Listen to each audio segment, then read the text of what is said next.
Hey everybody, it's Maria from ESPN, and you're listening to Life After the Crown with Tim Tebow.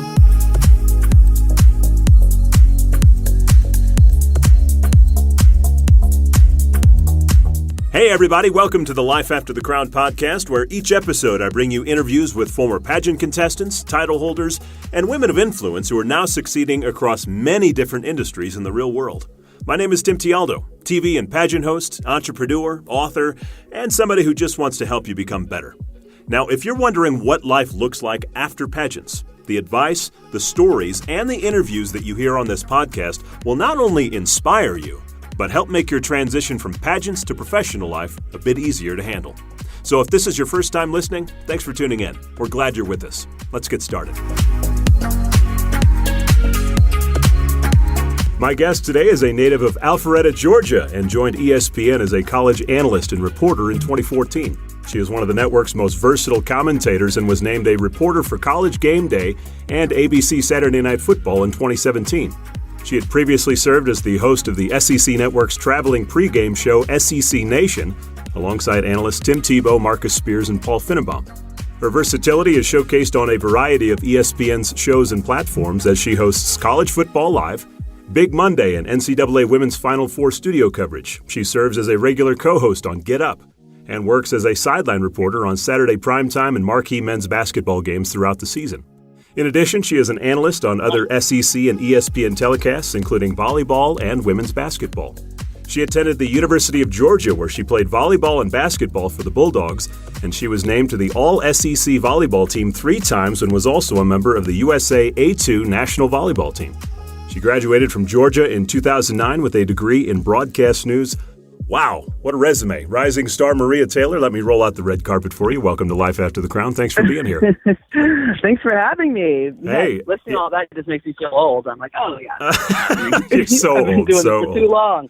Well, hey, I know you're right in the middle of all the bracketology going on with the men's basketball tournament, and I appreciate you taking the time out of your schedule to be here. But I just want to say to you, I've talked to so many young women that basically when I ask them, hey, what do you want to do someday? They're like, you know what? I want to be like that Maria Taylor girl on ESPN. She is killing it. And, when I talk to girls in pageants all over the country, a great majority of them tell me, their dream job is like ESPN or SportsCenter or a game day host or a sports broadcaster. And that pretty much sums up what your career is about thus far. So let's talk about your journey to where you are. You grew up in Georgia. You killed it, obviously, in volleyball and basketball at the University of Georgia. You graduate. Then pretty quickly, unlike most people, you get a job at ESPN pretty quickly. Talk about the transition from college into the professional life at ESPN. I mean, I would say the biggest transition, probably from college to professional, is just having to be on and be, I'm not going to say perfect, but you have to find a way to be professional at all times. In college, you can make a lot of mistakes. You can be around your friends and you get more time to, I'm not going to say party, but just like have downtime. Yeah. And now that I'm with ESPN, the more you grow, there's no off season. So it's a lot of fun, but I go straight from, it's funny, the national championship for football ended on Monday.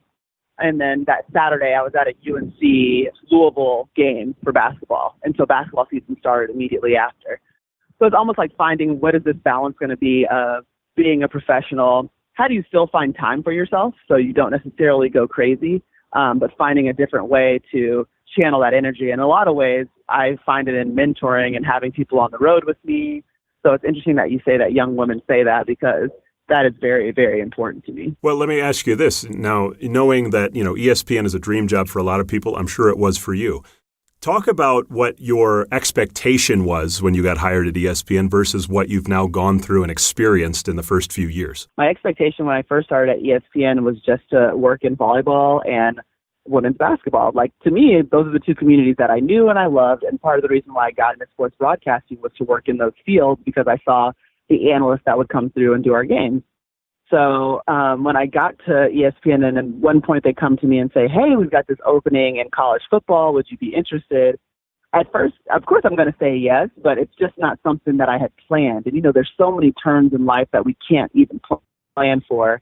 But that was ultimately the platform that led me to be able to be on College Game Day, or even to the point where I can be on Get Up, because I think without college football, there's no way that I'm on Get Up doing hits for SportsCenter or working on our Saturday Prime men's basketball game. But it's so funny how the expectations we have for something are so far exceeded by usually the plan that's already in place for us. And that's just what I've experienced in my time at ESPN over the last 7 or 8 years. Well, so going into it thinking, volleyball and basketball would be great. You get the college game day gig. Was there a point where, and I say this because you are basically a rising star at ESPN, whether you want to admit that or not, you totally are. Was there a moment or a gig that was offered to you that you said, this is kind of the breakout moment for me where I'm going to really start to see bigger things happen? I think that would be, so SEC Network in 2014 was a huge one because for the first time I was going to be able to not only be a sideline reporter with Brent Musburger and Jesse Palmer. We were going to do the Saturday night prime game for SEC Network, but they were also going to let me host SEC Nows. So I was finally going to get this work as an anchor that I'd never had before. And I'd always told myself that I wanted to be just well-rounded. I wanted my bosses to be able to call and be like, we need an anchor, or we need an analyst, or we need a reporter, and feel comfortable with slotting me in any one of those roles. And what I was currently missing on that resume as far as like extensive experience was concerned was being an anchor. So I really feel like SEC Network changed the game. And if you look at the people that have come out of SEC Network, you're talking about, Greg McElroy, who's now on ESPN Game. Booker McFarland started on SEC Network. He's now on Monday Night Football. Laura Rutledge, we came up together on SEC Network. She now hosts Nation. She's all over ESPN as well. Marcus Spears, you see him being used all the time on Get Up. Like, it ended up becoming this great training ground and gave me these great relationships with, like, a young group of people coming up in ESPN. We didn't really know what we were doing, but we knew we were doing something. And so it's so cool to watch everyone rise together. But I do feel as though making that decision instead of saying freelance and only doing, my football package and my basketball and my volleyball was a game changer for me. Well, you mentioned earlier you just not too long ago got done doing the BCS National Championship. You've been a sideline reporter for some of literally the most watched games on the planet the last few years. And I can only imagine the pressure to perform in those situations and how chaotic it is on the field and just, being in the middle of all that. Talk about how you handle the nerves of being in those types of situations when, let's say, Clemson wins and you've got to pull Dabo Swinney in the middle of a huge crowd and pull off an interview when, the pressure around you is immense. It's so funny because it reminds me a lot of just that feeling you get before a game, before you go out there, when the expectation is that you are supposed to perform at a high level or you let a team down. And now my team is just different. It might be Kirk Herbstreit and Chris Fowler and my producers and all my camera guys, but everyone is like working so hard for this moment that if I don't do my little part in that space, then the broadcast could be, ruined. Like they might have wanted to send that off for, say, an Emmy or something like that, or everyone wanted to have a clean broadcast, and I come on and my question's not right, or I haven't reached and gotten Dabo in time for Chris to throw it down to me. So in that way, I think there's so much more pressure. I don't feel the pressure as much from an outsider, like the viewers that are watching, as I do. I just want to make everything look good for my team. And the way that I've always handled it is, great players show up in those big moments, I feel like. And so if I want to consider myself a great player in the sport of sports broadcasting, then I need to show up in all the big moments. And it's not going to be perfect. I've never been perfect. I've made mistakes in some of those biggest moments, but being able to bounce back and still just appear confident, even when maybe I'm not. Sometimes you got to fake it till you make it. I live by that. I might not be feeling my best. I might feel sick. I might not feel confident about what I'm about to do. I might not know if the person that I'm interviewing is really going to be into it or give me the feedback or the answers that I would like, but I'm going to go in there super confident with the question. I'm going to give the correct body language. I'm going to give you a smile and just kind of go from there. Because if you feel good or you're positioning yourself to feel good, then most likely the outcome is going to be a positive one. I love that attitude, and I also love your team player mentality. Totally can tell that you played sports, so that's really cool. Hey, one timely thing that's going on right now, obviously the college basketball tournaments. You're right in the middle of the bracketology with the men's tournament. Talk about your role in the coverage for both the men and the women. Sure. For the men's, I did our Saturday night prime game for men's hoops. So, I was there for the Zion shoe debacle when Duke played Carolina at home, and then had the Duke-Carolina game at the end of the regular season. And so for ESPN, we don't have the tournament, which we cover obviously all these teams extensively during the regular season, and then CBS takes over when we get into March Madness, which is, cool to kind of sit back and watch that. But I switch over my gears to the women's basketball. And even during the season, I'm in the studio in Bristol Mondays and Thursday nights covering some of our biggest games in the women's basketball world. So, when we've got Connecticut playing Baylor or Louisville, and when we've got Oregon playing Mississippi State. These are all 1 seeds in the bracket that we just released that I'm in the studio. And so now I'm going to be in the studio all the way through for the next 3 weeks, essentially, as one of the goes from 64 teams down to the Final Four. I travel to Tampa Bay. I host our studio coverage from there. So it's still great that I get to be a part of women's basketball. It played such a role in making me who I am. These athletes deserve an amazing platform. And, I work really hard to research. I know that the South Dakota Coyotes women's basketball team that came out of the Summit League, and it's the first time I received an at-large bid. Like, it's important that the world knows that, too, if they're watching our selection show. So it means a lot to me, just as much as college football could mean to me. Well, good luck with those. I know those are a lot of fun for you to participate in, so good luck with that. I got to tell you, as a fellow broadcaster, when I watch you, you really look like you enjoy your job when you're on the air. I mean, you can tell when people are just kind of running through the drill versus really enjoying what they're doing. And anytime I've watched you, you totally give off that vibe of, I'm passionate and I'm excited about what I do. Where does that come from for you? Why do you love this job so much? I think it's because I love sports. Like, it's just kind of made me who I feel the most comfortable when I'm around people who have an athletic background. I feel the most comfortable when I'm in arenas and when I'm on a field. And so I do believe that kind of shines through, to the point where even when people ask me, well, don't you just want to do sports then? I'm like, yeah, but I wouldn't be around the people. That's what I love and get energy from. And I've always been an extrovert. And some people recharge by being by themselves, and I recharge by being around people that I love. And essentially, I share a love with sports with every person that I run into when I'm on the road. So we've got this common bond that I can feed off of. And so that's where that genuine, probably excitement or joy you might see comes from.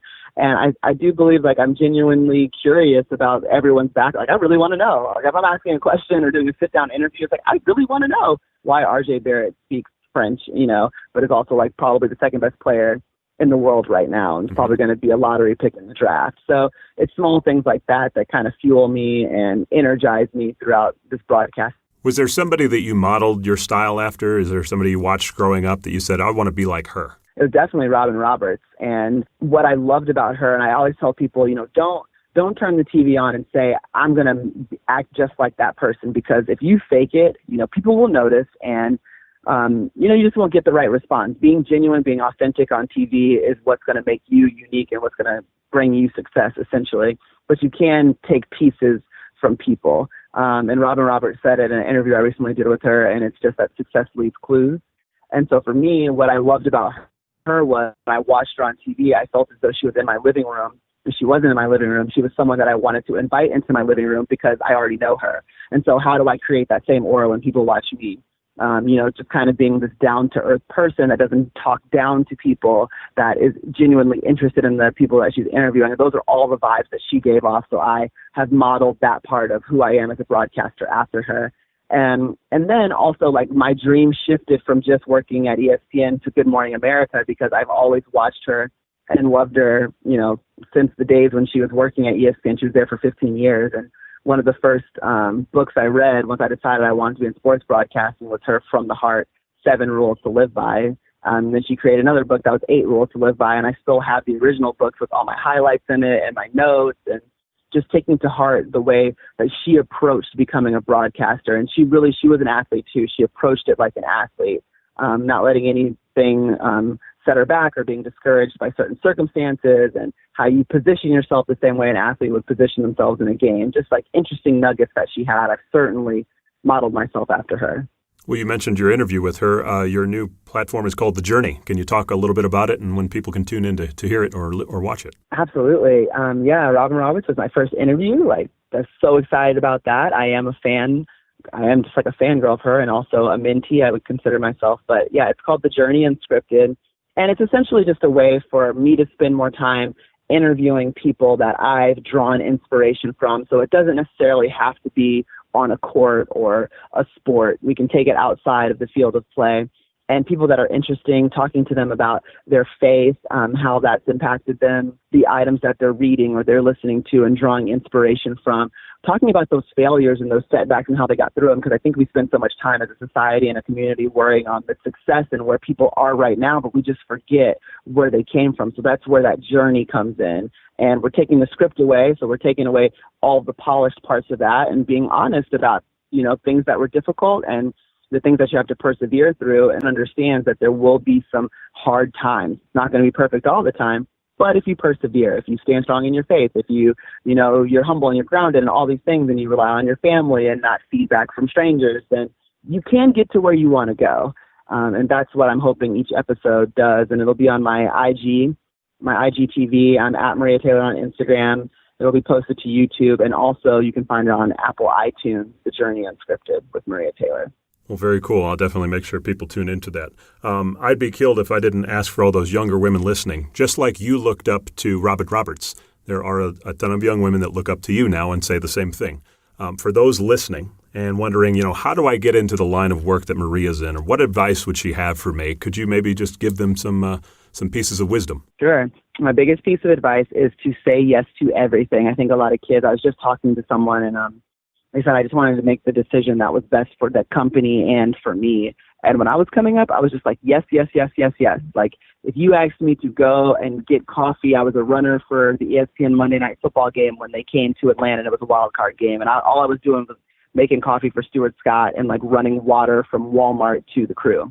I was working with, Cox Sports and doing gay volleyball matches in Arkansas with a viewership of 2, because not even my mom could find the game. I'm doing Raycom, ACC digital network before there was a digital network. I think we were just like online women's basketball games. Like, I was doing high school football in Georgia where the mic wasn't even working, and you'd have to like walk from sideline to sideline, but you didn't have a wireless mic because everything was wired. Like, these are the jobs that you have to take and be okay with. You have to be okay with starting from the bottom, because that's where you're going to take your lumps, and that's where you're going to become better. And that's where no one's going to see those mistakes that you don't want to have on national TV, because I have seen some people rise too fast and not be ready for the moment, and then you never see them again, and you don't want that to be you. So that's just my biggest piece of advice, just to be humble, to continue to say yes. And also, I know a lot of it is about talent, but a big part of it is about how you make people feel. So just being a genuinely good person in this industry is important, because it's small and everyone talks. Okay, very good. I love that wisdom. 2 more quick questions for you, but I know you got to go. Number 1, what is your dream job at this point, or are you living your dream job? Mm-hmm. Part of me really is, I wake up and I am living the dream. I would say, though, similar to what I'm doing with The Journey Unscripted, I envision a world in which there's a show that's similar. It's like Ellen meets SportsCenter meets just a regular The Journey Unscripted, like an interview series. So you're having athletes come on, it's a little bit of a talk show. What are they interested in? What are they doing? Having fun with them, playing games with them, and just what is the lighter side of sports. And just so often we always get ingratiated into just, what's the storyline on the field, and who's getting traded and who's getting drafted and where are they going, but I want to talk about who is the person, and, have a show that's less about debating about these people, but talking to them. That would be awesome. And I've always said that GMA is, a goal of mine, and that's where Robin went, and I made it to ESPN. So maybe after 15 years I've been here, then maybe I'll make my way on to GMA. Well, I'm sure they are definitely, you're on their radar. I have no doubt about it. One more thing I want to ask. I love people who, when they become successful, they give back. And I was reading yesterday about your nonprofit organization called the Winning Edge Leadership Academy. Can you tell people about that real quick? Because I love what it's about. Yeah, so the Winning Edge Leadership Academy is all about helping women and minorities break into the sports industry. And it's just, being on the road all the time, I realize that a lot of times I am the only woman, and most of the times I'm definitely the only Black woman, and finding ways to just increase diversity in sports. And I know that I've talked about it a lot with my friends, but, I'm not a part of the solution. I'm part of the problem if I don't take an action or a step moving forward. So myself and our co-founder, Corrine Million, we decided to start a nonprofit. Didn't really know what was going on, just got a nonprofit book for dummies. It started out as just a mentoring program that was year-round, and it's evolved into a retreat that we have for student athletes where they can come, and it fits into their schedule, for a few days in the summer, where we can bring in all of the industry leaders from areas of sports that they would love to work in after they graduate, and just starting to prepare them for that next step, because I do think that there is a world in which the transition that student athletes make into sports, whether that's the front office or it's an athletic association, just those decision-making roles, it can be easier, it can be smoother, that transition can be smoother, but there's got to be some more programming to help that out. And I think there's a lot of people that want to hire student athletes, so we're just trying to be a part of creating that awesome talent pool and being the bridge to those opportunities and companies, corporations, and sports teams that would love to diversify their employee base. Well, that is super cool, and I certainly hope to see the Academy grow for you. All right, so Maria Taylor, thank you so much. I know you are super busy, and this has been a quick podcast, but we got a lot in those 15, 20 minutes. So thanks for your time, and best of luck to you, and I will certainly be cheering for you to get your Good Morning America position one day. Well, thank you, Tim. I really appreciate it. It's been fun. Thanks for listening to today's episode, everybody, and to Maria Taylor for taking time out of her busy schedule to come on the podcast. Now, if you want to learn more about Maria, check out her website, mariataylortv.com, or you can follow her on Instagram and Twitter, both at Maria Taylor. I hope you enjoyed the podcast. If you wouldn't mind, please subscribe. You can do so on Spotify, iTunes, the podcast app, Google Play, YouTube, or you can just go to lifeafterthecrown.com. And by the way, if you have any guests that you'd like to hear me interview, just email them to me at tim@timtialdo.com. And for weekly podcast updates, just follow me on Instagram at timtialdo. Until next time, remember the words of Maria Taylor's favorite Bible verse, Ephesians 2:10. For we are God's handiwork, created in Christ Jesus to do good works, which God prepared in advance for us to do. Some great words to model your life by there, ladies. Believe in yourself, have faith, and pursue your dreams with no fear. Have a great week. We'll talk to you soon.